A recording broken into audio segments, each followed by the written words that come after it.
Hey, good morning everyone. Well, today I wanted to share with you one of my very favorite breakfast recipes.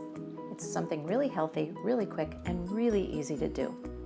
I start off with a big, huge handful of thoroughly washed organic baby spinach.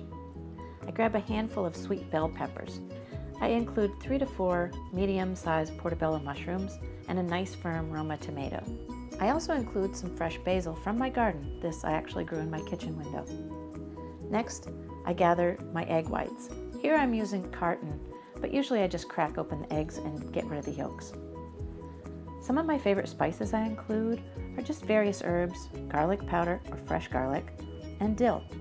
I don't add salt, but you can if you'd like. First, I start by getting all of my ingredients ready. I chop up my vegetables and gather everything else so it's handy. Next, I heat up a pan with some nonstick spray over medium to medium-high heat. Next, I add my peppers and my mushrooms, and I cover and let them cook maybe 3 minutes, just enough till they start to get tender, but you don't want them to be mushy. At this point, I usually drain off any water, and then I add my Roma tomatoes and throw my spinach on top. I cover this, and I let it cook until the spinach is fairly wilted and the tomatoes have softened ever so slightly. I drain it again, so I'm not going to have any soggy mess. Then I add my chopped basil and any spices. Well, to be honest, usually I add my spices at the very beginning, but today I forgot, so I'm putting them on here. Next, I add my egg whites.